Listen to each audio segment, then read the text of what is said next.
어제 김윤희 자매 오전에 이제 병원 신방을 갔었는데요. 참 마음 가운데 고통 있지만 그래도 이렇게 요한복음 1장 12절과 13절을 읽어드리고 또 예수님에 대해서 다시 이렇게 말씀을 드렸을 때 놀랍게도 아멘 하시는 거예요. 그래서 이렇게 정신이 아니면 이제 그렇게 또렷하지 못하심에도 불구하고 유인자매가 영접하는 자 곧 그 이름을 믿는 자들에게는 하나님의 자녀가 되는 권세를 주셨으니 이는 혈통으로나 육정으로나 사람의 뜻으로 나지 아니하고 오직 하나님께로부터 난 자들이니라. 이 말씀을 이제 읽어드리고 또 소망의 말씀 또 예수님에 대한 말씀을 드렸습니다. 화요일날도 가서 기도했는데 그래도 감사하게 윤자매님이 아멘 이제 하시는 거예요. 그래서 그리고 이제 기도할 때도 마찬가지로 아멘 이렇게 하시는 거예요. 뭐 크게는 못 하시지만 아멘 하는 거예요. 그러면서 마음에 참 뭉클함이 있었습니다.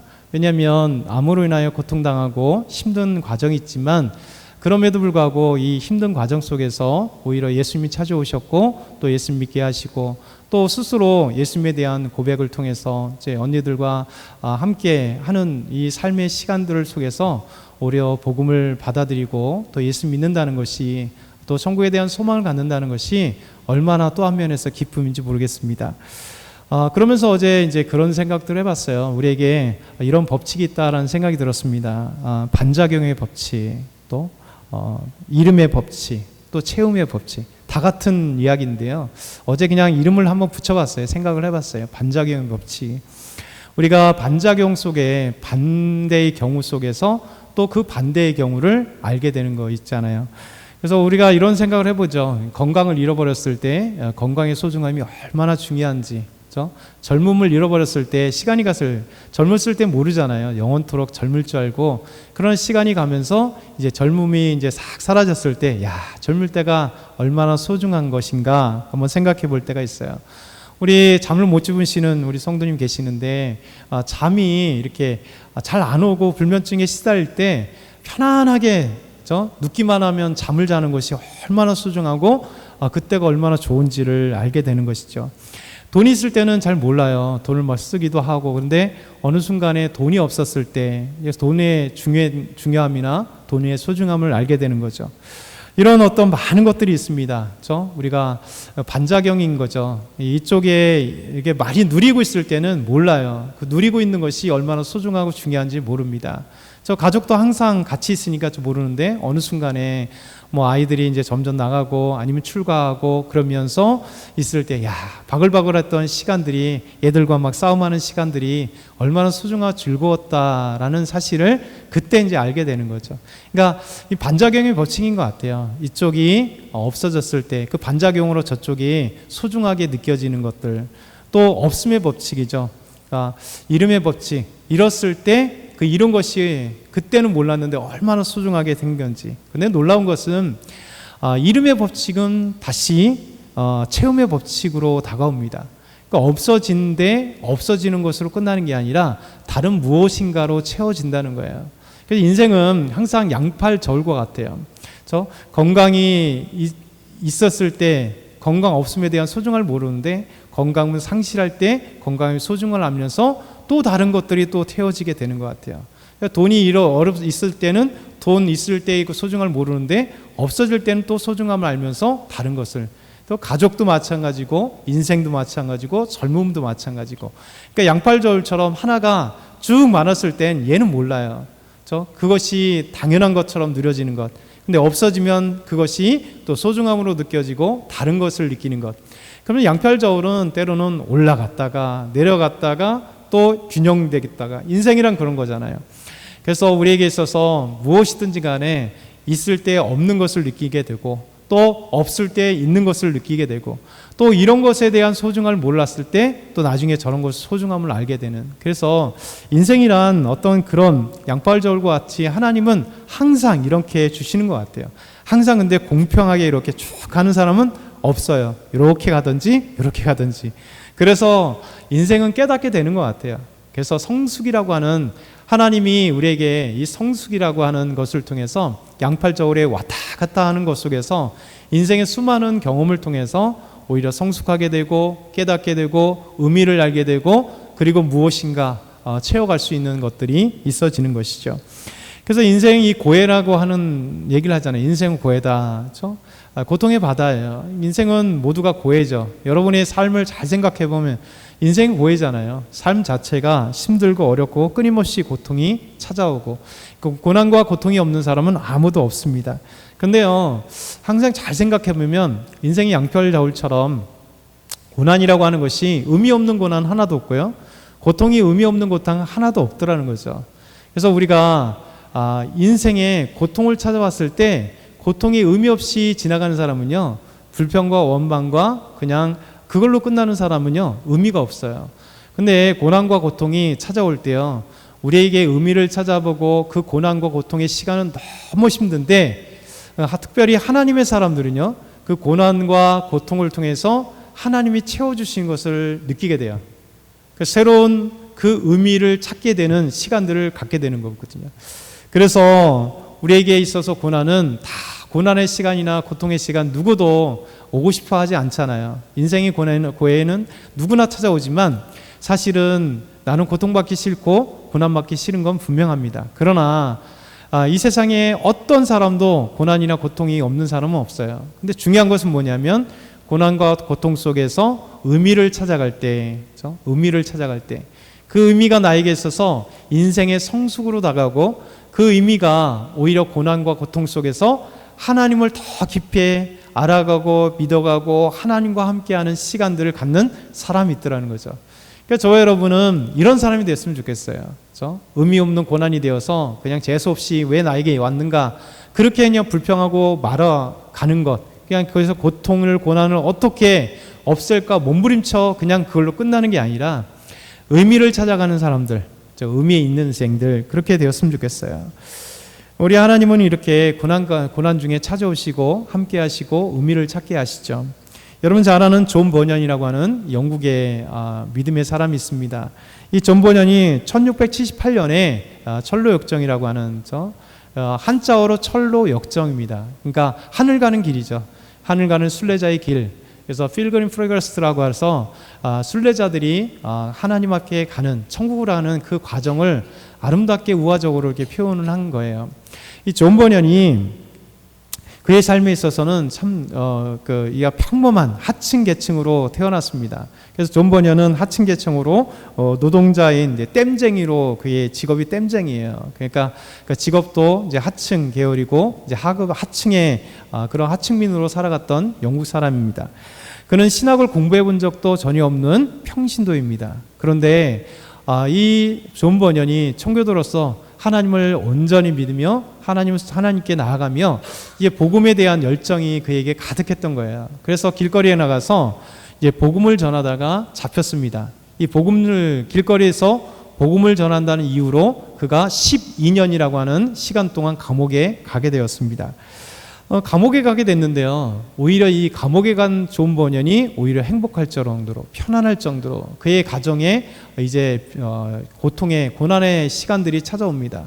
이 존 버년이 땜쟁이라고 했잖아요. 하층민이고 하급 노동자입니다. 그러니까 존 버년이 일을 해야지만이 가족이 겨우 먹고 살 수 있었습니다. 그런데 길거리에서 복음을 전한다는 이유로 말미암아 당시 영국에는 국교가 성공했거든요. 그러니까 이 청교도들을 엄청나게 핍박을 했습니다. 그래서 복음을 증거한다는 이유만으로 잡아다가 12년형을 했고, 12년 동안 감옥에서 있을 때 가족들이 갑자기 어려워지잖아요. 그의 아내는 시각장애인이었습니다. 그러니까 시각장애인인 그가, 남편이 갑자기 사라지고 새 아이의 엄마가 어떻게 해요? 나가서 구걸하게 되는 거죠. 근데 그의 몸이 그렇게 좋지는 않았기 때문에 구걸하면서 아이들을 먹여 살리다가 이제 병이 계속 와서 아내는 죽음합니다. 존 버년이 감옥에 있을 때. 그래서 아버지는 감옥에 있고요, 엄마는 갑자기 죽게 됐고, 세 아이들은 어린데 이 아이들이 정말 삶이 비참할 정도로 너무나 가난하고 힘든 삶을 살아가게 되는 거죠. 이게 존 버년이 감옥에 있을 때 이 소식을 들었을 때, 아내가 죽게 되고 세 아이가 정말 거지 같은 인생을 살아간다는 것을 들으면서 얼마나 힘들어요. 존 버년의 죄라고 하는 것은 예수님을 전했다라고 하는 죄밖에 없습니다. 그가 다른 죄를 지은 게 아니라 그것으로 인해 12년의 형을 받았습니다. 감옥에 있는 존 버년이 오히려 양호할 정도로 그의 가족은 힘든 삶을 경험하게 됩니다. 여러분, 근데 그런 고통 속에서 하나님 앞에 존 번연이 이런 고백을 합니다. 하나님께 이렇게 기도합니다. 하나님, 너무나 고통스럽지만 그럼에도 주님을 찬양합니다. 이 고통스러운 감옥 속에서 저에게 하나님을 섬길 수 있는 길이 무엇인지를 보여주십시오.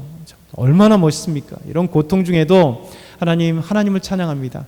이 속에서 하나님께 영광 돌릴 수 있는, 저 하나님을 섬길 수 있는 길을 저에게 보여주십시오 하고 하나님께 기도했던 것이죠.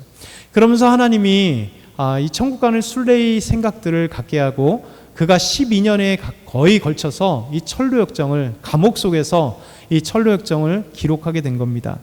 그래서 그가 이 천루역정을 쓰게 되면서 오히려 천루역정이 하늘 가는 순례의 길이 오히려 하나님을 찾아가고 천국에 가는 이 소망의 길이 그에겐 빛이 되고 소망이 되고 또 하나님을 향한 마음이 되고, 그리고 나서 이 천루역정이 출판됨으로써 수많은 기독교인들이 지금까지 정말 많이 번역되고 또 영화로도 되고, 그래서 천루역정을 통해서 이 필그림, 순례자가 어떻게 주님을 만나고 참된 믿음의 사람이 되는가, 천국 가는 그 과정 속에 수없이 유혹을 당하잖아요, 순례자가. 그러면서 하나님을 만나가고 하나님 앞에 나아가고 또 예수님을 만나고 천국에 가는 아름다운 이야기가 천루역정입니다. 그래서 이 천루역정을 통해서 우리에게 놀라운 은혜들인 거죠. 하나님은요, 우리 믿음의 사람들의 고난 속에 신음하는 소리를 외면하지 않으세요. 그래서 하나님은 신음하는 소리를 들으시고 우리 믿음의 사람들이 하나님 앞에 몸부림칠 때 손을 내밀어 주시고 우리가 갈 길을 알려주시면서 우리와 함께 하신다는 거예요. 이 좋은 번연처럼 뼛속까지 찾아오는 고통 속에서도 오히려 찬양할 수 있고, 그리고 오히려 믿음의 정말 승리자는 뭐냐면, 그럼에도 불구하고 하나님의 길을 보여주십시오. 하나님의 영광의 길을 보여주십시오. 내가 하나님을 섬길 수 있는 아름다운 길을 보여주십시오. 그러니까 여러분과 저희가 이 말씀을 통해서 도전받아야 돼요. 우리 삶 속에 꿈이 상실되는 건 뭐냐면 우리 안에 믿음이 없기 때문에 그래요. 우리 안에 참된 소망이 없기 때문에 그래요. 그러니까 우리의 삶의 환경을 보면 꿈이 상실돼요. 나는 꿈을 꿀 수 없는 사람, 하나님을 향하여 달려갈 수 없는 환경, 나는 돈이 없는데, 나는 점점 나이가 들었는데, 나는 무엇이 없는데 내가 어떻게, 나는 별 볼 일 없는 사람 같은데, 나는 믿음이 없는 것 같은데, 나는 이런 조건들을 자꾸만 이야기하면서 하나님께 헌신의 길을 내가 스스로 놓는 거예요. 그렇죠? 하나님께 달려갈 수 있는 아름다운 꿈을 내가 스스로 놓는 거예요. 하나님은 오히려 그때 소망의 끈을 잡기를 원하시고 하나님을 향한 비전의 꿈을 잡기를 원하세요. 여러분이 도전하셔야 되는 거예요. 하나님, 저는 부족합니다. 그럼에도 불구하고 하나님, 저에게 믿음을 주십시오. 하나님, 저는 지금 재정적으로 어렵습니다. 그럼에도 불구하고 재정 말고라도 하나님께 영광 돌릴 수 있는 하나님의 길과 꿈을 보여주십시오. 얼마나 도전돼요. 그렇죠? 우리 진전에 안창규 집사님 간증을 하셨잖아요. 얼마나 가슴이 그냥 뜨겁고 뜨거운지 모르겠습니다. 그렇잖아요. 우리 사총사가 딱 앉아 계시니까 얼마나 멋있어요.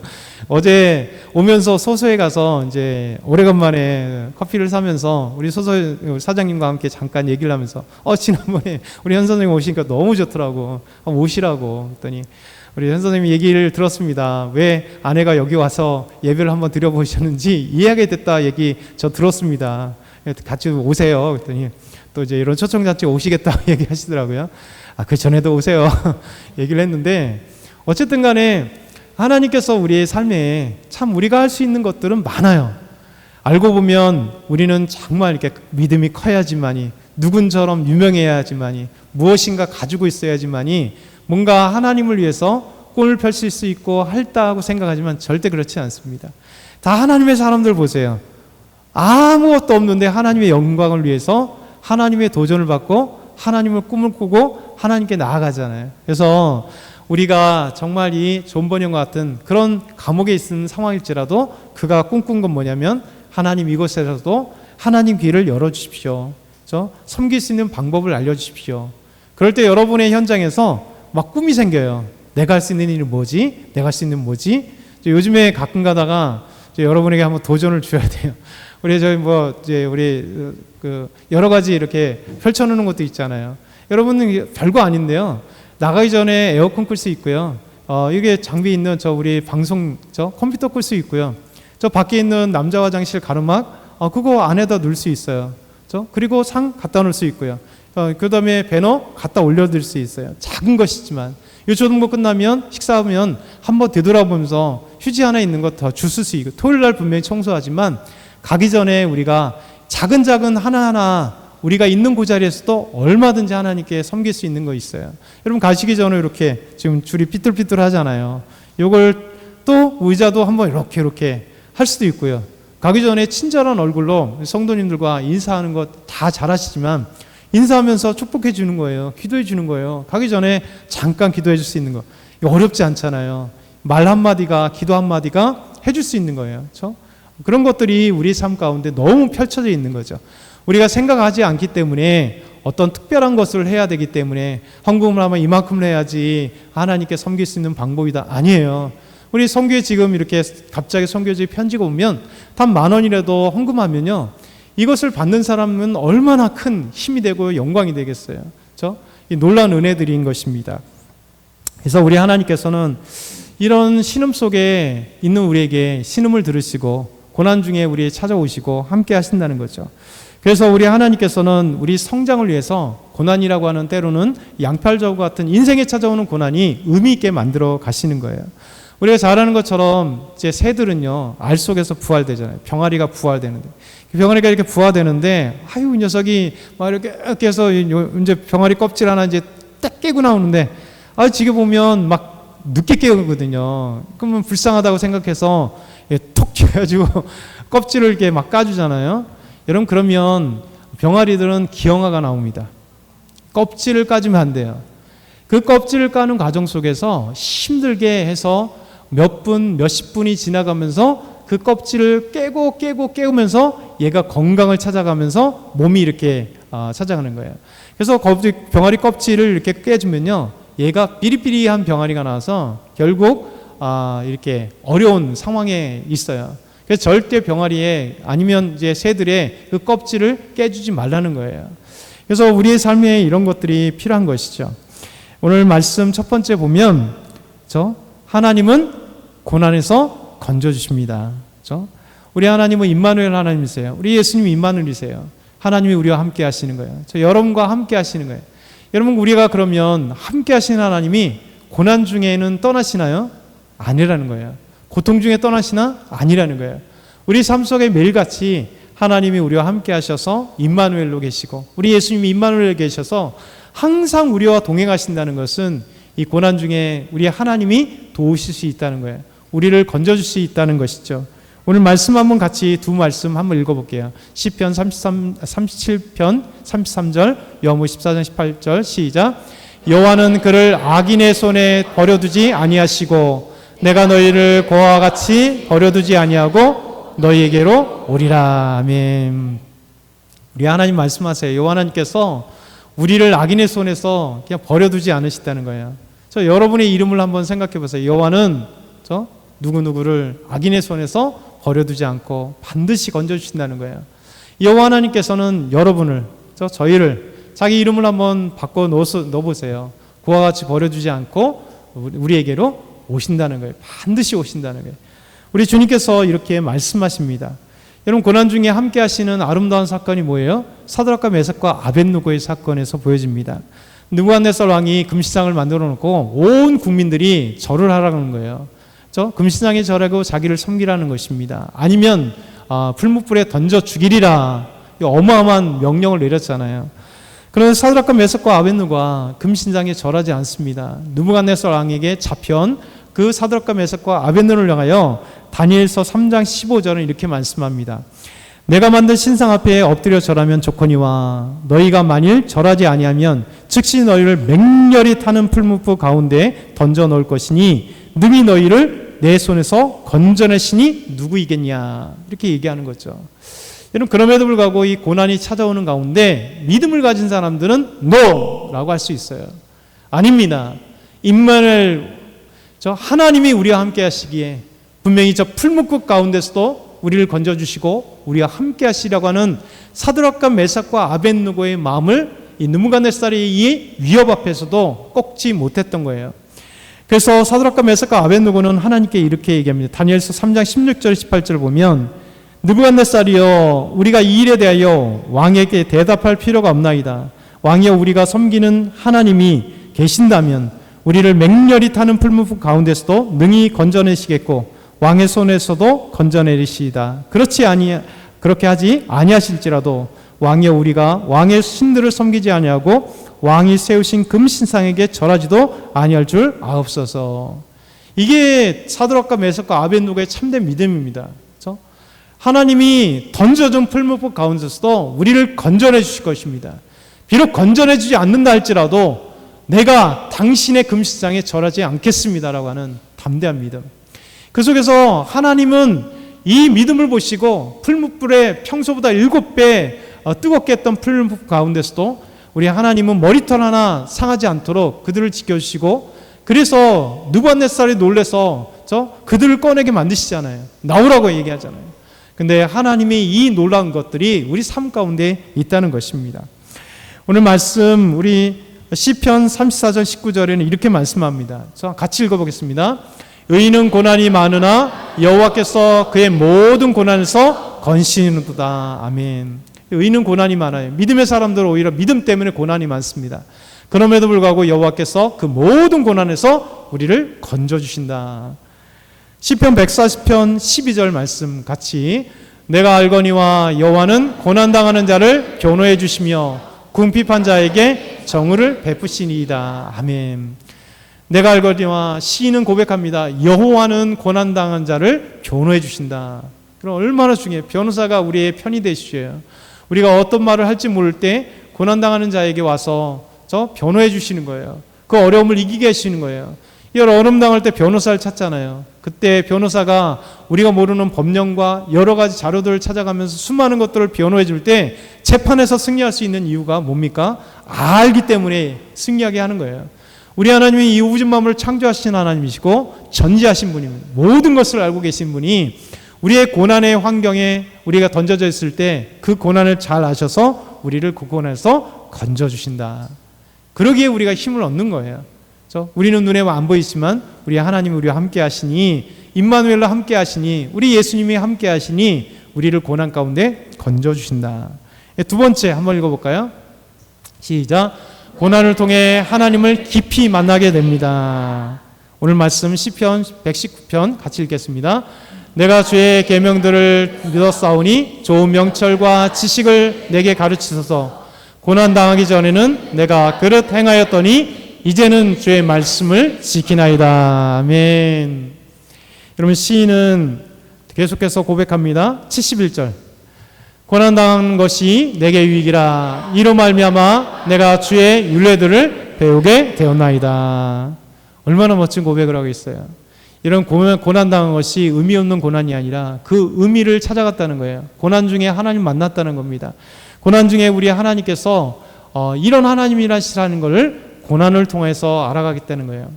여러분, 시인은 분명히 하나님 믿는 사람이었습니다. 고난 당하기 전에는 하나님의 말씀을 깊이 체험한 사람이 아니었습니다. 근데 고난을 당함을 통해서 하나님을 체험하게 되고 하나님 우리와 함께 하시는 걸 알게 되고 하나님의 말씀의 보화를 알아가게 되는 거예요. 그래서 고난당한 것이 내게 유익이라. 누가 고난이 유익이라고 하겠어요?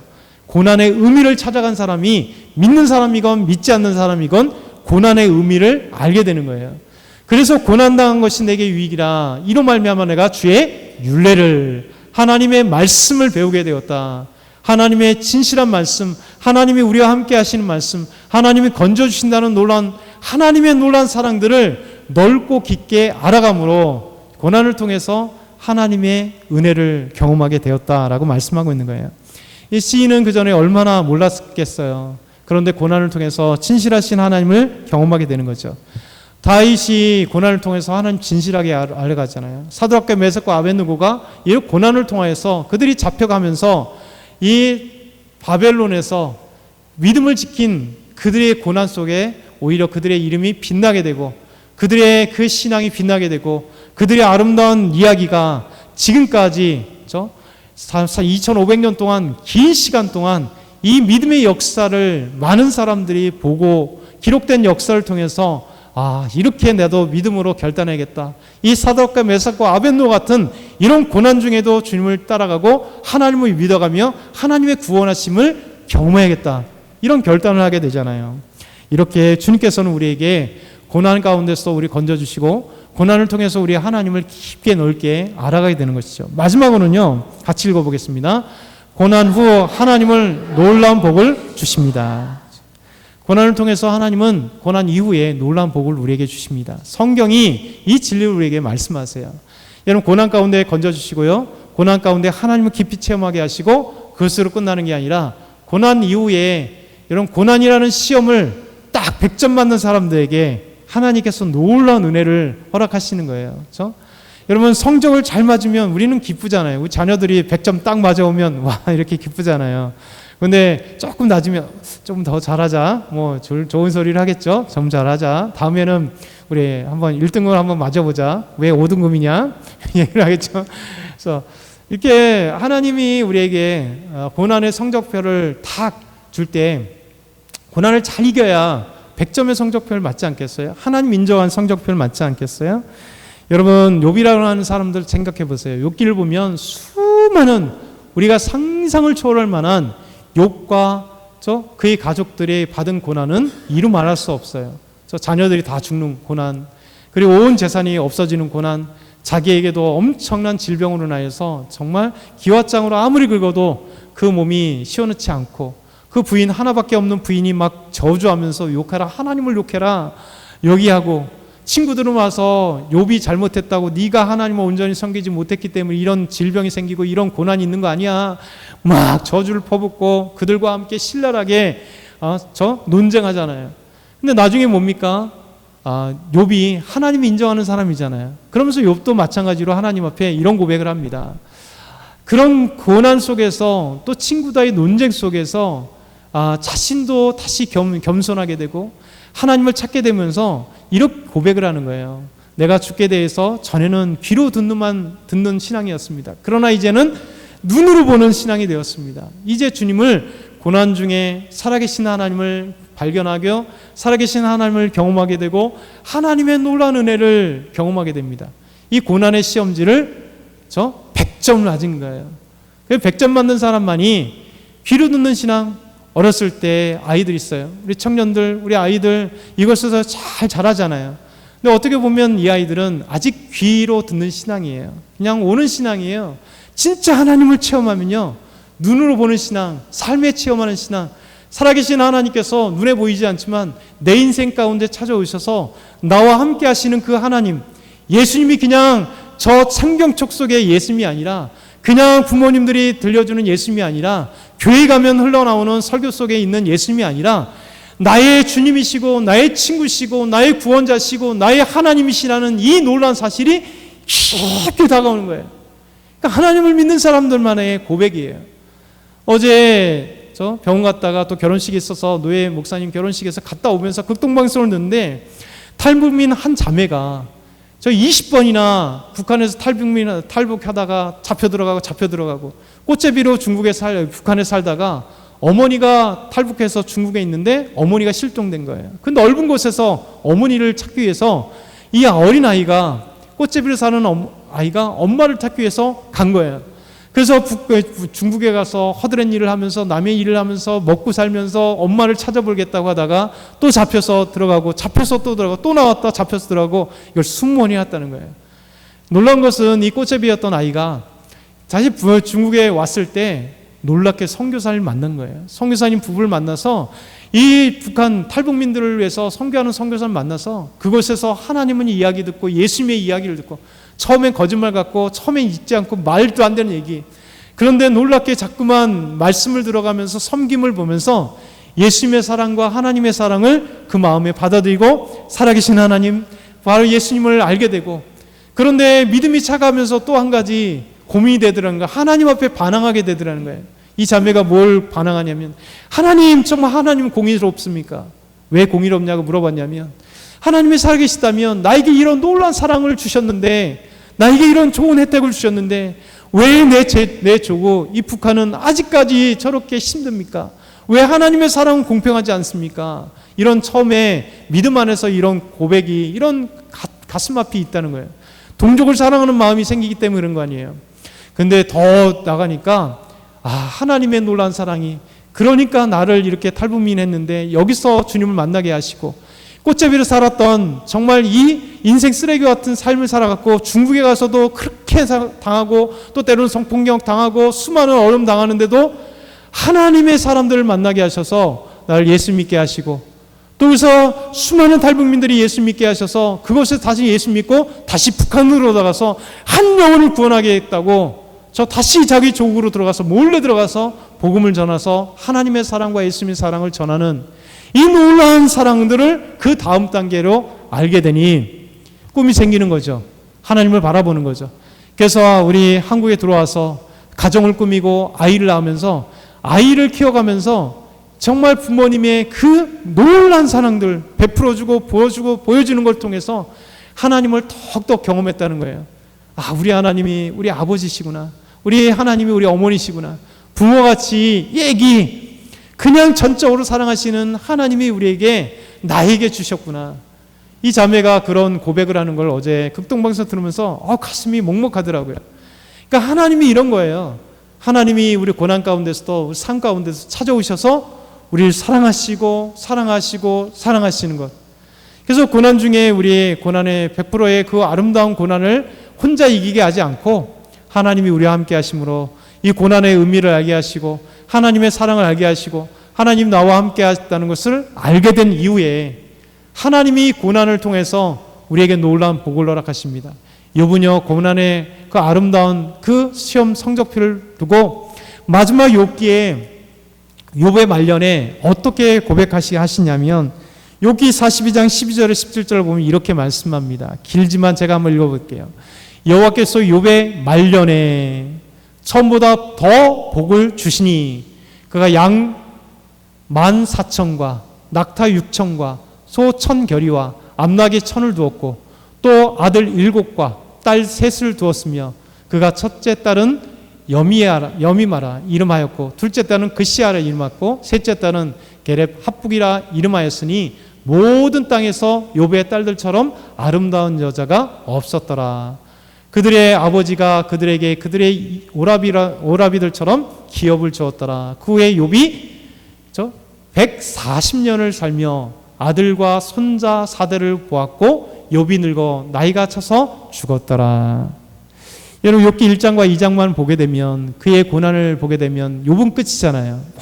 모든 자녀들이 죽었습니다. 모든 재산이 사라졌습니다. 아내는 떠나갔습니다. 욕하고 떠나갔습니다. 근데 놀랍게도 그가 시련 속에, 고난 속에 하나님을 꽉 붙들고 나갔을 때, 고난 속에 임하시는 하나님, 그래서 이제는 눈으로 보게 된 하나님을 경험할 때 아마 학자들은 그의 아내가 다시 돌아왔다라고 생각합니다. 여러분 처음에 잃어버렸던 자녀들 동일하게 딸 셋과 아들 7을 하나님 다시 주셨습니다.